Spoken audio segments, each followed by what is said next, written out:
Election की तारीख ना लेना गलती थी, फैसला इमरान खान ने किया। पाकिस्तान तहरीक इंसाफ के सीनियर रहनुमा असद उमर ने एतराफ किया है कि हुकूमत के साथ मुज़ाकरात में इलेक्शन की मुत्तफ़िका तारीख ले लेनी चाहिए थी, क्योंकि ये सारी जिद्दोजहद इंतखाबात की तारीख के लिए ही तो थी। ARY न्यूज के प्रोग्राम में एंकर काशिफ अब्बासी ने PTI के साबिक जनरल सेक्रेटरी असद उमर से पूछा कि जब आप सब इकट्ठे बैठे होंगे तो ये भी सोचते होंगे कि गलती कहाँ हुई, जो इलेक्शन मिल रहे थे वो क्यों नहीं लिए, लगता नहीं कि आपने गलती कर दी। इस पर असद उमर ने जवाब दिया कि बिल्कुल इलेक्शन लेने चाहिए थे, अगर तारीख ले लेते तो कौमी असेंबली जुलाई में तहलील हो जाती। हमारी जानिब से 30 जून को असेंबली तहलील करने का मुतालबा किया गया था, जो हुकूमत नहीं मानी। ताहम जुलाई की किसी तारीख पर असेंबली तहलील हो जानी थी। इस पर रद्द अमल भी बता देता हूँ, और वो ये था कि ओहो, ये तो असेंबली कभी भी तहलील नहीं करेंगे, ब्लफ कॉल कर दो। आज जून भी खत्म होने को है मगर इलेक्शन कहीं नहीं है। असद उमर ने बताया इस्लामाबाद में एक मीटिंग हुई जिसमें इमरान खान साहब शरीक नहीं थे। इनके अलावा तकरीबन तमाम सीनियर क़यादत मौजूद थी और हुकूमत से मुज़ाकरात के लिए बनाई गई कमेटी के तीनों मेंबरान यानी शाह महमूद कुरैशी, अली जफर और फवाद चौधरी भी मीटिंग में मौजूद थे। मैंने मीटिंग में मौजूद तमाम नफूस से पूछा कि आपके ख्याल में इलेक्शन की ये तारीख लेनी चाहिए या नहीं। सिवाय एक शख्स के तमाम क़यादत की मुत्तफ़िका राय थी कि ये तारीख ले लेनी चाहिए। ये सारी जिद्दोजहद हम इंतखाबात की तारीख के लिए ही तो कर रहे थे ना। खान साहब की जानिब से कहा जाता कि ये बदनीयत है, ये इलेक्शन नहीं करवा रहे। अब सवाल ये है कि अगर ये बदनीयत थे और इलेक्शन नहीं करवा रहे थे तो फिर अब भी कैसे करवाएंगे। अपनी बात जारी रखते हुए उन्होंने कहा, दूसरी बात ये कि मुतालबा मानकर हम हुकूमत को एक्सपोज तो कर सकते थे ना। हुकूमत के लोग सुप्रीम कोर्ट के फोरम से होकर मुज़ाकरात के लिए आए थे। जब दोनों तरफ मुज़ाकरात के लिए कोई राह हमवार नहीं हो रही थी तो मुज़ाकरात के लिए सुप्रीम कोर्ट के चीफ जस्टिस उमर अता बंदयाल ने प्लेटफॉर्म दिया कि इकट्ठे बैठकर तारीख पर बात करें। मेरी जाती राय है कि इस वक्त हमें डील को क्लोज करना चाहिए था। जो मुआहदा होना था इसकी तहरीरी कॉपी सुप्रीम कोर्ट में जमा होनी थी। इसके बाद अगर हुकूमत अपनी बात और मुआहदे से इनराफ करती तो कम अज कम एक्सपोज तो हो जाती। तहरीक इंसाफ के साबिक जनरल सेक्रेटरी का कहना था कि 1971 के बाद से अब तक मुल्क पर इतना खतरनाक वक्त कभी नहीं आया था। सबने जुर्म किए हैं तो अपना निजाम बेहतर करें, NRO मत दें, मगर सियासी डायलॉग से मना नहीं कर सकते। इस वक्त हम जिस नहज पर पहुंच चुके हैं, अपने हस्बे मंशा नताइज के हसूल से नीचे आकर समझौता करना चाहिए, वरना मुल्क तबाही की तरफ जा रहा है। इलेक्शन की तारीख लेने पर चेयरमैन PTI की जानिब से इंकार कर दिया गया था, लेकिन ये तासुर दुरुस्त नहीं कि पार्टी के सब फैसले इमरान खान करते हैं और किसी की बात नहीं सुनते। ज्यादातर फैसले ओपन डिस्कशन के बाद होते हैं, सबकी राय ली जाती है। उन्होंने कई बार डिस्कशन के बाद अपनी राय भी बदली, लेकिन जो बहुत बड़े फैसले हों इन पर वो सबकी सुन लेते हैं लेकिन फैसला खुद करते हैं। मिसाल के तौर पर अरकीन कौमी असेंबली के इस्तीफों के मामले पर 80% MNAs इस्तीफा देने के खिलाफ थे। मैं और शाह महमूद कुरैशी भी इस फैसले से इख्तलाफ करने वालों में शामिल थे। फवाद चौधरी ने इस्तीफे देने की हिमायत की थी और वो आज भी कहते हैं कि कौमी असेंबली छोड़ना बेहतरीन फैसला था। खान साहब 2 दिन तक सबको सुनते रहे और उसके बाद फैसला दिया कि मैं इस्तीफा देने जा रहा हूँ। आप लोगों ने रिजाइन करना है तो कर दो और नहीं करना तो ना करो। पंजाब और खैबर पख्तूनख्वा असेंबलियों की तहलील से पहले मैं और इमरान खान 1-on-1 बैठे थे और मैंने इन्हें कहा था कि क्या आपको इस बात का एहसास है 99% के करीब MPs इस्तीफा देने के हक में नहीं है। इस पर इमरान खान ने जवाब दिया कि काबीना में इस फैसले पर 99% लोग इत्तफाक करते हैं, सब लोग मुझसे मिलते हैं और मुझे बताते हैं। तो मैंने इन्हें कहा था मैं भी सबसे मिलता हूँ और वो आपको कुछ और कहते हैं और हमें कुछ और कहते हैं। असद उमर ने बताया कि मुझे सूबाई असेंबलियां तहलील करने वाले फैसले से भी इख्तलाफ था। मैंने इमरान खान से कहा था कि धमकी के लिए आइडिया जबरदस्त है लेकिन ऐसा करना नहीं। इसी तरह इलेक्शन की तारीख की पेशकश कबूल करनी है या नहीं, ये फैसला भी चेयरमैन की सवाबदीद है। बड़े बड़े कामयाब इदारों में भी ऐसा ही होता है कि बहस होती है, सुनते सबकी हैं मगर फैसला अथॉरिटी का होता है। इमरान खान की हिकमत अमली से इख्तलाफ रखने के हवाले से असद उमर ने बताया कि मैं टकराव की स्ट्रेटेजी से मुत्तफिक नहीं था। इमरान खान लीडर हैं, इनकी सवाबदीद है, वो जो मर्जी स्ट्रेटेजी लेकर चल सकते हैं, लेकिन चेयरमैन PTI जो स्ट्रेटेजी लेकर चल रहे हैं मैं इससे इत्तफाक नहीं करता। सेक्रेटरी जनरल का काम महज मुफ्त मशवरा देना ही नहीं होता बल्कि स्ट्रेटेजी पर अमल करना भी होता है। मैं जिस हिकमत अमली से इख्तलाफ कर रहा हूँ इस पर अमल भी नहीं करूंगा। इसके लिए तो कोई ऐसा शख्स होना चाहिए जिसको हिकमत अमली पर यकीन हो। काशिफ अब्बासी ने इनसे सवाल किया कि ये इख्तलाफ 9 मई के बाद पैदा हुआ या इससे पहले, तो असद उमर ने जवाब दिया कि मैं 9 मई से पहले से ही इख्तलाफ कर रहा था, लेकिन 9 मई को जो कुछ हुआ वो एक मुख्तलिफ सतह पर था। इससे पहले हम जो कुछ भी डिस्कस करते थे 9 मई को वो सब होता नजर आया। 9 मई को जो खतरात नजर आए अलार्मिंग थे, चाहे इसमें कुछ साजिश वाला आंसर भी शामिल हो, लोगों ने इससे फायदा भी उठाया होगा, लेकिन कुछ ऐसा था जो 9 मई को मुल्क में होता हुआ नजर आया। मैं सिर्फ तहरीक इंसाफ की नहीं बल्कि पाकिस्तान के तमाम प्लेयर्स की बात कर रहा हूँ। मैं बारहा कहता आया हूँ कि हम खतरे को अंडर एस्टिमेट कर रहे हैं और 9 मई खतरे की घंटी थी। हम सबको एक कदम पीछे होकर देखना चाहिए। 9 मई के बाद ये और भी जरूरी हो गया है कि एक कदम पीछे हटकर देखें। मेरे सामने 9 मई को कोई मंसूबाबंदी नहीं हुई। जो कमेटी बनाई गई थी इस कमेटी में भी मैं शामिल नहीं था। असद उमर के मुताबिक सियासी मामला हल करना सियासतदानों का काम होता है। ये कह देना कि सियासतदानों से बात ही नहीं करेंगे सियासी रवैया नहीं। PTI पाकिस्तान की एक सियासी हकीकत है जिसको 2018 के इंतखाबात में 1 करोड़ 68 लाख लोगों ने वोट दिया था। PTI में शामिल जमातों ने इन इंतखाबात में मजमूई तौर पर 2.25 करोड़ वोट लिए थे।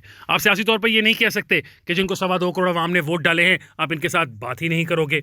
आज की तारीख में सब पीटीआई रहनुमा और इलेक्टेबल्स की ख्वाहिश है कि पीटीआई और फौज के ताल्लुकात ठीक हो जाएं, क्योंकि सबको लग रहा है कि अगर ये ताल्लुकात ठीक ना हुए तो आगे सियासी तौर पर रास्ते बंद हो जाएंगे और हमें मुश्किलात का सामना करना पड़ेगा। जब प्रेस कॉन्फ्रेंस करके ओहदे छोड़े तो उसी वक्त कहा था कि आज इलेक्शन करवा दें, पीटीआई जीत जाएगी। ये बात बिल्कुल दुरुस्त है। मेरे पीछे हटने से मेरे सियासी इमेज पर असर पड़ेगा। पीटीआई के सपोर्टर्स मेरी बात से ज्यादा चेयरमैन पीटीआई की बात मानेंगे। मैं पीटीआई को ही देखकर सियासत में आया था, अगर पीटीआई नहीं होगी तो सियासत छोड़ दूंगा। उन्होंने कहा कि -1 की बहुत बात होती है, लेकिन पीटीआई का वोट बैंक चेयरमैन पीटीआई की वजह से है। अरकान महज अपने जोर पर सीट निकालने की अहलियत नहीं रखते। -1 एक सूरत में हो सकता है अगर इमरान खान खुद अपने आप को माइनस कर लें। अगर इलेक्शन हुआ और पीटीआई का टिकट मिला तो इलेक्शन जरूर लड़ूंगा।